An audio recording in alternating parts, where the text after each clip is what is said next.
2014 fue quizás el año de Marvel. Luego de un par de tropezones, lanzaron dos películas exitosas que lo único que se parecen es que es el mismo universo. Por un lado estaba Capitán América, el Soldado del Invierno, con un tono más arraigado a la realidad y más serio. Sí, eso no suena como Marvel. Esta es considerada la mejor del UCM, más de suspenso y conspiranoico, donde no se sabe quién es el aliado y el enemigo, inspirada en el cine de detective de los 70, dándole un giro completo al personaje del Capitán América. Ese mismo año salió otra película que vendría a reinventar el cine de superhéroes, o por lo menos al universo de Marvel, y yo la verdad le tengo mucho cariño.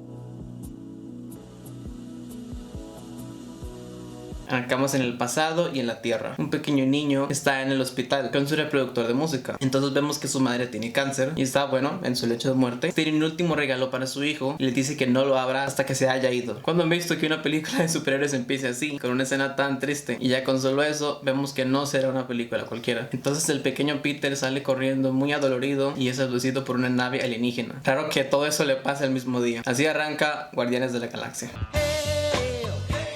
26 años después, en algún lugar de la galaxia, el niño creció y se convirtió en Chris Pratt. Luego de ver que su Walkman aún funciona y que le gusta bailar, vemos que ya tiene experiencia con eso de saquear porque logra abrir esta puerta y se roba un orbe. Esto activó una especie de alarma y llegaron ellos. Se hace el tonto para distraerlos y se presenta como Star-Lord, man. Y luego vemos lo que puede hacer sin poderes. Logra escapar y llegar a su nave, casi de milagro. También se ve como si el protagonista estuviese acostumbrado a esto, a ese peligro. Y luego olvidó que alguien se quedó en su nave y que bueno, es un mujeriego. A los 5 minutos de película ya sabemos quién será nuestro protagonista. Peter Quill, un estadounidense que dejó todo atrás siendo un niño, fue criado por piratas, un saqueador, un sinvergüenza, algo arrogante, gracioso, pero que en su vida sufrió y llega a hacer lo correcto. Y si bien Chris Pratt no es un actor tan versátil, a él le queda perfecto este personaje. Él es Star-Lord. Más adelante nos presentan al villano, Ronan, el cual empieza como un sirviente de Thanos, pero luego acaba teniendo sus propias motivaciones por sí mismo. Ahí conocemos a Gamora y a Nebula, que son presentadas como hijas de Thanos. Gamora es un personaje que sufrió mucho, obligada a hacer cosas horribles. Harta de esto, se ofrece para buscar el orbe, pero en realidad quiere venderlo y traicionar a Thanos y a Ronan. Y conocemos el planeta Xandar, que es algo así como la capital de toda la galaxia, que es protegido por los Nova Corps. Todo eso termina siendo muy importante para el clímax de la película. Aquí nos presentan a más de los protagonistas, Rocket y Groot. Apenas los vemos, entendemos que ellos también son unos forajidos. De hecho, Rocket está buscando quién o qué lo haga ganar dinero. Encuentran a Peter Quill y descubren que los devastadores ofrecen recompensa por él. Por su parte, está tratando de vender el orbe, pero se le escapa que le pertenece a un tal Ronan y ya no se lo quieren comprar. Gamora lo distrae para robar el orbe. Empiezan a pelearse por él, mientras Rocket y Groot tratan de capturar a Peter Quill. Se conocieron peleando, incluso a punto de matarse. Los 5 personajes principales, de los cuales 2 son actores maquillados y 2 son hechos por computadora, aún así supieron bien cómo desarrollarlos. La película no necesita un lenguaje subido de tono o ser muy violenta gratuitamente para ser irreverente. Simplemente James Gunn la hizo como nadie la hace. De hecho, la película se nota desde el primer minuto que fue hecha tal y como él la quiso. Y bueno, ya de por sí todos son criminales buscados y haciendo un alboroto en plena plaza son arrestados. A lo que no parece que reaccionen mucho, como si estuviesen acostumbrados. Ahí revisitan el historial criminal de todos para que sepamos un poco más de ellos. Por ejemplo, Gamora es una mujer súper peligrosa, fue entrenada y adoptada por Thanos. Rocket y Groot son experimentos científicos que salieron mal. Y Peter Quill viene de la Tierra, aunque no tenga poderes, no debe ser subestimado. Y son enviados a una prisión de máxima seguridad, a lo que Rocket dice que ha escapado de más de 20. Ahí nos cuenta que muchos prisioneros perdieron a sus familias o sus hogares por culpa de Ronan y culpan de eso a Gamora, lo cual incluye a un personaje más, Drax. Esto nos cuenta que Ronan mató a su familia en carne propia e invadió su planeta. Eso me lleva a lo siguiente. Este es un recurso de lo más básico a la hora de hacer una película, y es que los personajes nos dicen cosas que no vemos en pantalla, solo las dicen. Rocket cuenta que fue despedazado y reconstruido una y otra vez, o sea, es un cyborg.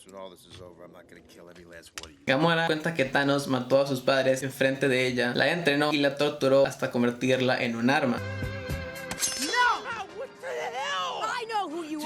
Y Peter Quill es el que prefiere guardarse su pasado. De hecho, él nunca más volvió a la Tierra. Y ya sabemos lo que a él le pasó. Nos lo mostraron al inicio y no lo tienen que decir. Decirnos lo que le pasó a los personajes y no mostrarlo no solo es más fácil que poner flashbacks cada 5 minutos, también es más efectivo. A veces muchos saltos al pasado no hacen más que frenar la historia. Y bueno, los personajes que ya sabemos son los protagonistas se llevan mal, tanto que Drax quiere matar a Gamora. Medio que la culpa por la muerte de su familia porque trabajaba con Ronan, pero Gamora aclara que no tiene nada que ver con Ronan o Thanos. De hecho, ella también lo perdió todo por culpa de ellos. Todos estos personajes sufrieron algo y eso es lo que los hace empatizar más adelante entre ellos y con el espectador. Los Vengadores se formaron porque fueron reclutados. Unos eran los espías mejores entrenados de S.H.I.E.L.D., otro era el soldado más honorable y honesto, otro era un dios muy poderoso pero humilde, otro era un científico súper brillante que se convierte en el ser más fuerte de la tierra, y otro era un filántropo millonario con mucho tiempo libre para hacerse sus juguetes. ¿Cómo se formaron los Guardianes de la Galaxia? Escapando de prisión.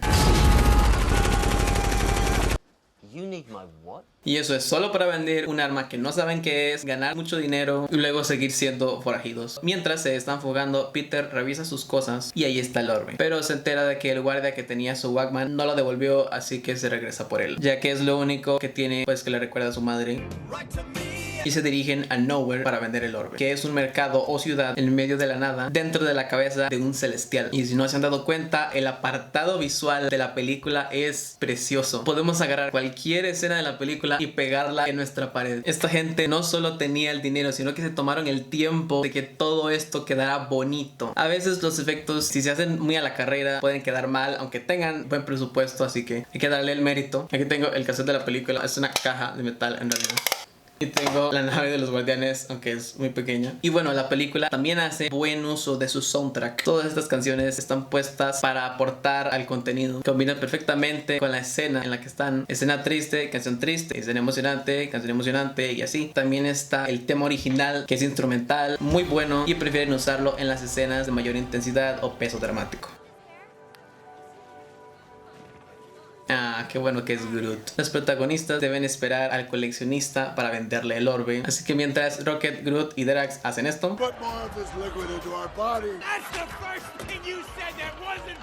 mientras Star-Lord y Gamora tienen una charla. Ahí hablan de su pasado y bueno, lo que ya he contado, todo por lo que pasaron y eso. La química que tiene Chris Pratt con Zoe Saldana es buenísima, muy natural. O sea, cuando se conocen casi se matan y poco a poco van empatizando, confiando uno del otro y no se romantiza hasta el final. Rocket hace un alboroto porque está ebrio y se enoja. Drax, quien no está ahí por el pago, sino porque Peter le prometió que encontrarían a Ronan para que pudiera matarlo, se enoja diciendo que no están ni cerca de eso y se va. El resto son llamados a la sala del coleccionista, interpretado por Benicio del Toro. Y sí, aquí aparecen actores para sacarse buen dinero, pero son participaciones pequeñas especiales. El coleccionista nos cuenta sobre las gemas del infinito. Obviamente una de ellas está en el orbe, y esto es lo único que conecta esta película con los Vengadores. Si bien Marvel está cada vez lanzando más películas que nos obligan a ver las demás como parte de una marca, porque si no, no las entendemos, aunque no sean secuelas tal cual, Guardianes de la Galaxia está hecha para que cualquiera la disfrute sin haber visto ninguna otra antes. Funciona por sí sola y además aporta mucho a todo el universo de Marvel y todo lo que terminaría siendo. Ayudó a expandirlo mucho más, porque conocemos mundos nuevos, personajes y conceptos nuevos como los celestiales o la vida en otros planetas. Y bueno, la asistente del coleccionista decide suicidarse y tocar directamente con su mano a la piedra, y eso destruye casi toda la sala y se da cuenta del poder que tiene en sus manos y lo peligroso que es. Entonces Gamora, no todos, solo Gamora, hace conciencia y dice que deben entregarlo a los Nova Corps, aunque eso implica que los arresten. Pero Star-Lord propone que mejor se lo den a alguien más que pague bien, porque sigue siendo un sinvergüenza. Esto decepciona a Gamora.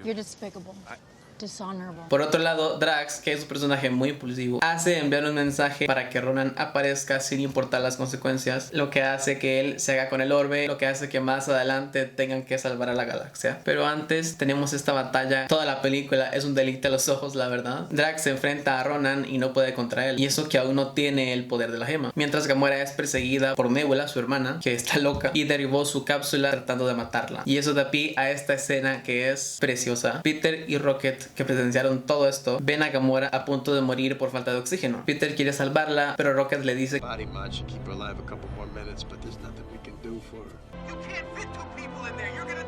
pero aún así lo hace, no porque esté enamorado de ella, no nos quieren hacer entender eso, sino que siente que se lo debe. Y esa es una gran escena. Aquí usaron parte del tema original que queda perfecto, y Peter no es tonto, sino que le dice sus coordenadas a Yondu, el líder de los devastadores, que llegaron a Nowhere unos minutos antes y le estaban buscando por haber robado el orbe antes que ellos. Y este le envía sus coordenadas para que lo atrapen, pero así lo salvan. Drax es vencido por Ronan, que no siente nada por haber matado a su familia, y se va con el orbe.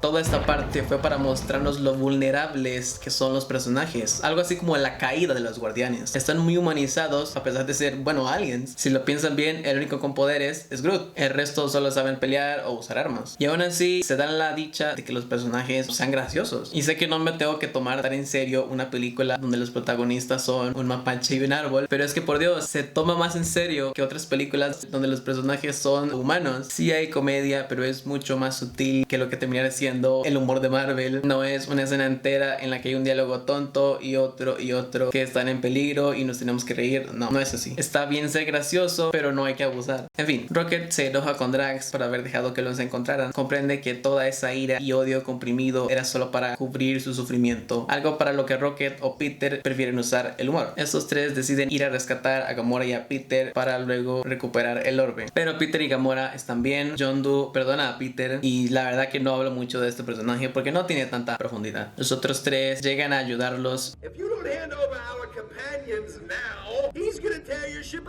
Entonces Star-Lord o Peter motiva a todos para que peleen a pesar de ser una misión suicida. Más o menos lo que trataron de hacer con el Escuadrón Suicida, pero aquí está bien hecho.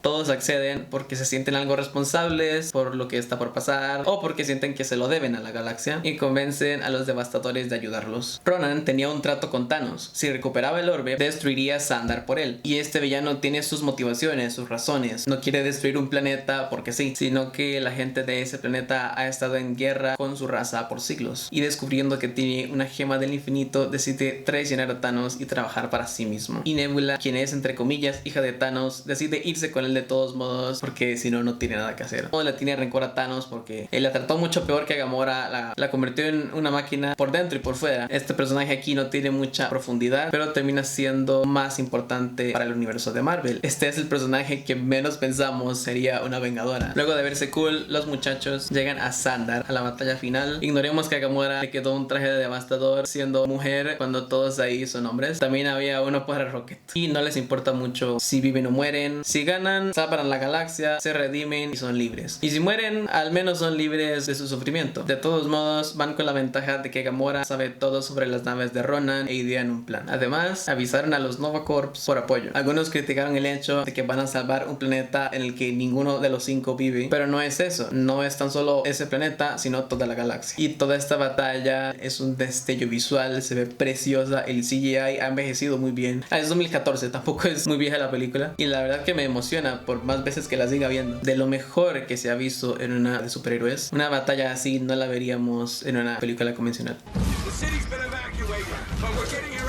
Más adelante están por fin frente a Ronan y tratan de matarlo. Gamora se había separado del resto para apagar la electricidad de la nave o algo así y luego se reunió con los demás solo con romper el techo. Conveniencia de guión, pero dejémoslo pasar. Y le disparan a Ronan con un arma que preparó Rocket. Pero ¿qué pasa? No le hace nada. Y eso me lleva a lo siguiente. El villano es mucho más fuerte que los héroes y eso les da cierto desafío, por decirlo así. A veces funciona que el villano y el héroe estén parejos. Algo así como que el villano sea una versión malvada del héroe. Pero cuando el héroe o el protagonista es más fuerte que el villano, no tiene ninguna gracia. Eso no le trae ningún desafío que superar y llegamos a la escena con mayor peso emocional porque humaniza a los personajes aún más. La nave de Ronan empieza a caer y ellos podrían morir como seres humanos, haciendo que el más fuerte pero más inocente de los 5 se sacrifique protegiéndolos. Y si a ustedes no les hace llorar esta escena, es que no tienen corazón. No, Groot.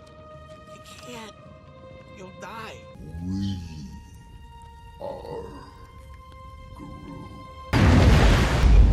No sé cómo hizo James Gunn para que nos encariñemos con estos personajes hechos por computadora, para que sean tan carismáticos. Aunque no lo parezca, esto está para que nos lo tomemos en serio y lo consigue. Obviamente esta caída no le hizo nada al villano y ellos se salvaron de milagro. Ronan está a punto de destruir todo ese planeta y bueno, él sobreviviría, claro, no es tonto. Y haciendo una especie de parodia a las batallas finales, Peter Quill lo distrae bailando, acompañado de la canción que hay de fondo. Su reproductor está por ahí tirado sonando. Dance off, bro. Me and you. pero no es que lo vencen bailando. Hoy en día Marvel creo que sí sería capaz de vencer a un villano bailando, pero no, es para distraerlo mientras con la misma arma Rocket y Drax rompen su martillo. La película se vuelve a tomar en serio porque aún están en riesgo de morir. De hecho, Peter Quill, sabiendo que podría morir por tocar esa piedra, necesita hacerlo de todos modos para poder salvar a esas personas.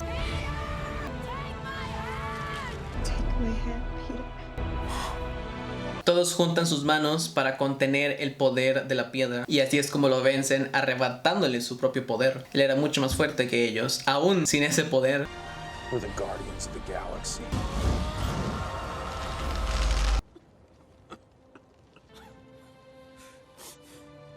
Salvan a la galaxia, los Nova Corps están agradecidos con ellos y se ganan su libertad. Y la verdad que debieron haberles hecho una estatua, porque si no hubiesen llegado los guardianes y los devastadores, se hubiesen muerto todos. Y les dicen que Peter, aparte de ser humano, también es mitad alien, o bueno, los que vieron la secuela ya sabrán, y por eso fue capaz de sostener la piedra por tanto tiempo. Y la verdad que les dan su momento para brillar a todos, cometen errores y aprenden de eso, como pasaron de ser unos criminales que solo querían vender un arma a ser los guardianes de la galaxia, y a pesar de todo lo que han sufrido y la gente que perdieron, luego de todo se tienen a ellos mismos, tal y como le puede pasar a un ser humano. Y Chris Pratt no tiene que darnos una super actuación a llantos y gritos para que empaticemos con su personaje. Con esto es más que suficiente. Peter, I know these last few months have been hard for you, but I'm going to a better place, and I will always be with you, my precious son, my little Star-Lord. Y dejando un final súper optimista que la verdad me hace sonreír cada vez que lo veo. Se acaba la película, pero los guardianes siempre estarán aquí. Entonces, ¿qué quieren hacer? ¿Algo bueno? ¿Algo malo? ¿Un poco de las dos? Nosotros te seguiremos, Star-Lord. Un poco de las dos.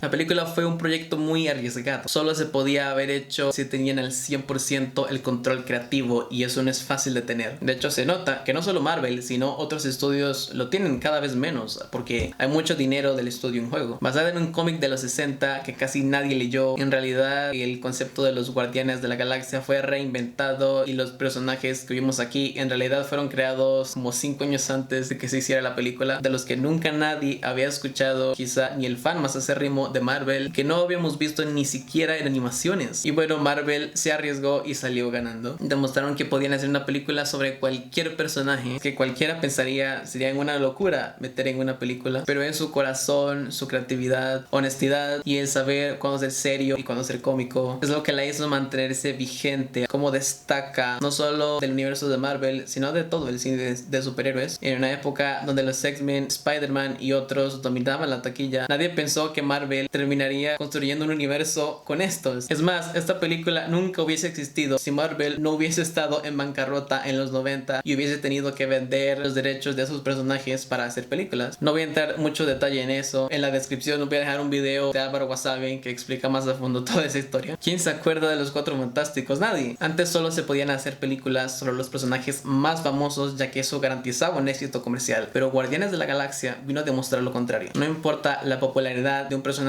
antes de que tenga una película, simplemente que esa historia tenga algo que contar y esté bien hecha, que sea fresca y original. Pero si todas fuesen así, supongo que esta no destacaría tanto del montón. Otras películas más arriesgadas existen gracias a Guardianes de la Galaxia. Se estrenó, todo el mundo estaba hablando de ella, diciendo que era mejor que Avengers. De hecho, las primeras películas del UCM no han envejecido muy bien, quedaron muy cortas a comparación de lo que el UCM terminó siendo, mientras que esta se sigue manteniendo vigente. En fin, gracias por ver, espero que el video no haya quedado tan largo. Este será el último video de Marvel por un tiempo, así que prepárense para reviews de Disney. Y nada, compartan el video si les gustó, fue un estrés hacerlo la verdad. Por mi parte, eso es todo.